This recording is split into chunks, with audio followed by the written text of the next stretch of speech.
भाई हम सबको पता है गोजो कितना ज़्यादा पावरफुल कैरेक्टर है जेके के अंदर। यहाँ तक सुगुना जैसा मॉन्स्टर को भी माओ रागा की ज़रूरत पड़ी थी जिससे वो गोजो को हरा सके। तो भाई मेरे मन में एक सवाल आया, क्या होता गोजो रिकार्नेट कर जाता या टेलीपोर्ट कर जाता डीमन स्लेयर में, लाइक इन्फिनिटी कैसल के अंदर। भाई क्या लेवल का बवाल मैच था, मैं तो सोच नहीं सकता। तो चलो भाई बिना किसी देरी के ये कहानी शुरू करते हैं। गोजो टेलीपोर्ट हो जाता है बहुत ही अजीब जगह आ गई, उसको समझ नहीं आ रहा होता है ये कैसी जगह है, क्योंकि हर तरफ कमरे ही कमरे दिख रहे होते हैं। असल में इन्फिनिटी कैसल के अंदर होता है, उसको बिल्कुल कुछ भी समझ में नहीं आ रहा होता ये कैसी जगह है। पर उसको एक चीज़ तो समझ में आ गई होती है कि ये जो भी जगह है ये कुछ डेंजरस ही है, क्योंकि उसको बहुत ज़्यादा किलिंग इंटेंट महसूस हो रहा होता है पूरी जगह से। तभी गोजो के ऊपर बहुत सारे डीमंस हमला करते हैं, पर वो लोग इतना हमला करते हैं वो लिटरली गोजो को छू नहीं पा रहे होते बिकॉज ऑफ हिस इन्फिनिटी। और गोजो को लगता है कि ये बहुत सारी कर्स पेट है, पर असल में तो डीमंस होते हैं, पर उनके पास कोई कर्स एनर्जी नहीं होती। ये सोच के गोजो बहुत ज़्यादा परेशान हो रहा होता है, पर वो ज़्यादा सोचता है नहीं। वो एक अपना अटैक लॉन्च करता है और एक ही अटैक में जितने भी डीमंस होते हैं उन सबको खत्म कर देता है। यहाँ दूसरी तरफ हम लोग मुजान को देखते हैं, उसके भी बहुत ज़्यादा अजीब सा कुछ फील हो रहा होता है। उसको बहुत ही एक पावरफुल एंटिटी फील हो रही होती है इन्फिनिटी कैसल के अंदर। वो पहले ही इतनी सारी चीज़ों से बहुत ज़्यादा परेशान हो रहा होता है और ये पता नहीं न्यू चीज़ क्या है, उसको समझ नहीं आ रहा होता ये उसका दुश्मन है या उसका दोस्त। बाकी तो हम लोग आगे ही देखेंगे। तांजीरो गुयो को समझ में नहीं आ रहा होता ये इंसान कौन है जो इतनी आराम से यहाँ खड़ा है और ये आ कैसे गया है, क्योंकि दिखने में तो कोई डीमन स्लेयर लग गया, और अगर कोई डीमन स्लेयर है भी तो उसके हाथ में कोई तलवार क्यों नहीं है। गोजो भी उन लोगों को देख के बहुत ही अजीब सा फील कर रहा होता है, क्योंकि इतने ज़्यादा पुराने कपड़े कौन पहनता है। तभी बिना ज़्यादा सोचते तांजीरो बोलना चालू करता है कि हम लोग इन्फिनिटी कैसल के अंदर हैं, जहाँ पे बहुत सारे डीमंस हैं और हम लोग अपने मिशन पे जहाँ पे हम लोग को जितने भी डीमंस उनको मारना है, और जो डीमन किंग है मुजान उसको मारना है, जिससे दुनिया से सारे डीमन खत्म हो जाए। गोजो को समझ नहीं आ रहा होता ये डीमंस क्या है, पर उसको एक चीज़ तो पता चल गई होती है कि बिल्कुल कर्सपेटी तरीके जो इंसानों को मारते हैं, और ये लोग जितने भी हैं, ये लोग जो अपने आप को डीमन स्लेयर कह रहे हैं, ये ज़रूर सॉर्सर के तरीके होंगे जो जितने भी डीमंस उनको मारते हैं। गोजो को एक चीज़ तो समझ में आ गई होती है कि उसका वर्ल्ड नहीं कोई दूसरा ही वर्ल्ड है जहाँ पे वो किसी तरह से टेलीपोर्ट कर गया। पर तांजीरो और गियो के मन में एक चीज़ चल रही होती है, क्या ये इंसान हम लोग का दोस्त है या दुश्मन। तभी गियो सामने से पूछ भी लेता है गोजो से कि तुम हम लोग के साथ हो या फिर वो डीमंस के साथ हो। तो गोजो साफ साफ कह देता है कि मैं तो इंसानों के साथ हूँ, मैं क्यों भला डीमन का साथ दूंगा। यहाँ तक मुझे भी ये डीमंस कुछ खास अच्छे नहीं लगते, बहुत ही ज़्यादा बदसूरत लोग हैं ये। तो गोजो को अब थोड़ा थोड़ा समझ में आ रहा होता है ये क्या है। ये ऐसा एक प्लेस है जहाँ पर बहुत सारे डीमंस है, जहाँ पे जितने भी डीमंस हैं उनका एक डीमन किंग है, जहाँ पे इन सारे लोगों को उसको मारना है। गोजो को इतना सब समझ में आ गया होता है, तो वो सोच इस फाइनल जवाब दे देता है कि मैं तुम लोग के साथ हूँ, मैं तुम लोग की मदद करूंगा उस डीमन किंग को हराने में। ये सुन के गोजो और तांजीरो बहुत ज़्यादा हैप्पी हो जाते हैं। ये सुन के तांजीरो और गियो दोनों ज़्यादा हैप्पी हो जाते हैं, पर उन दोनों को थोड़ा शक भी होता है कि गोजो पक्का उन लोग का कोई दोस्त है या फिर मुजान का भेजा हुआ कोई दुश्मन।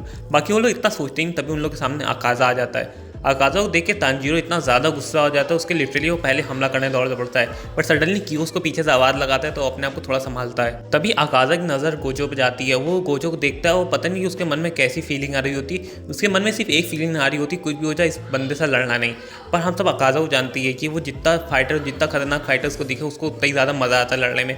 पता नहीं क्यों उसके अंदर कोई स्पिरिट होती जो उसे कह रही होती कि कुछ भी हो जाए इस इंसान से बिल्कुल मत भिड़ना। तभी गोजो पीछे हट जाता है और उन लोग से कहता है तुम लोग फाइट करो, मैं तुम लोग को ऑब्जर्व करूंगा कि तुम लोग कैसे फाइट करते हो। और अकाज़ा भी इस चीज़ को मान लेता है, क्योंकि उसको एक चीज़ तो पक्का थी कि ये इंसान कुछ ज़्यादा ही पावरफुल है, सो इससे तो लड़ने का नहीं है। तभी वो लोग आपस में बहुत बैटल करते हैं, पर हम लोग को पता है अकाज़ा कितना ज़्यादा पावरफुल है। गियो और तांजीरो बहुत ही ज़्यादा इंजर्ड होते हैं, उन लोगों को समझ में नहीं आ रहा होता अब उन लोगों को क्या होगा। जैसे ही अकाज़ा अपना फाइनल अटैक करता है, तभी उसके बीच में गोजो आ जाता है, और हम सबको पता है गोजो की इन्फिनिटी ऐसी कि उसके ऊपर कोई भी वार हो जिसमें किलिंग इंटेंट थोड़ा सा भी वो अपने आप रुक जाता है। अकाज़ा बहुत ज़्यादा गुस्सा हो जाता है, और इतना ज़्यादा गुस्सा हो जाता है उसके ऊपर बहुत सारे पंचेस की बरसात कर देता है। पर लिटरली वो बहुत ज़्यादा हैरान होता है कि जितने भी पंच मार लो उसको छू ही नहीं पा रहा होता, कोई इनविजिबल फोर्स उसको रोक ली होती है।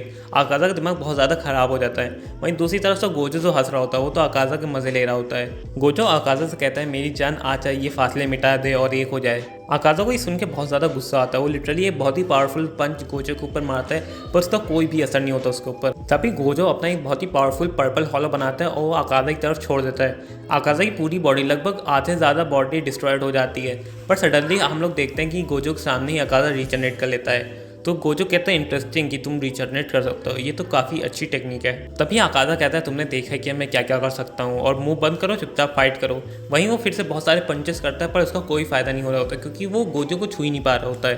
तभी अकाज़ा अपनी पूरी ज़्यादा जान लगा देता है एक बहुत ही खतरनाक हमला पर, वो गोजो के ऊपर नहीं, वो जो तांजीरो और गियो होता है उसने सोच लिया था कि गोजो को भले वो हरा सकता नहीं है, पर ये जो लोग बैठे इनको तो मार ही सकता है। तो अपना बहुत ही पावरफुल वो अपना चार्ज करता है और बहुत ही पावरफुल अटैक लॉन्च कर देता है, बट सडनली सब कुछ एकदम से रुक जाता है। गोजो अपना डोमेन एक्सपेंशन खोलता है और अकाज़ा उसको अंदर ले लेता है, और अकाज़ा हम लोग देखते हैं बिल्कुल एकदम स्थिर हो जाता है और सडनली गोजो आता है, उसका सर पकड़ता है और धड़ाम से उसका सर ही फोड़ डालता है। गोजो की इतनी सारी पावर देख के तांजीरो और ग्यूगी तो एकदम फटी गई होती है कि इतना पावरफुल इंसान कौन हो सकता है और इसके बाद किस तरह की टेक्निक है, ये तो कोई डीमन से भी ज़्यादा खतरनाक है। और हम लोग देखते हैं अकाज़ा डिसइंटीग्रेट कर रहा होता है, वो रिजनरेट भी नहीं कर पा रहा होता क्योंकि लिटरली गोजो ने उसका एक एक कतरा जला दिया होता है। तभी हम लोग देखते हैं कि मुजान को पता चल जाता है अकाज़ा मारा गया। वो बहुत ज़्यादा गुस्सा हो जाता है और बहुत ज़्यादा परेशान भी कि अनजान इंसान कौन है जो इतना ज़्यादा पावरफुल है जिसने अकेले ही अकाज़ा को हरा दिया। कोकोशीबा और डोमा को हम लोग देखते हैं, उनके चेहरे पे हम लोग को डर साफ साफ दिख रहा होता है क्योंकि जो इंसान अकाज़ा को एक ही हमले में हरा सकता है वो थोड़ी ही मुश्किल में लगेगी उसको कोकोशीबा और डोमा दोनों को हराने में।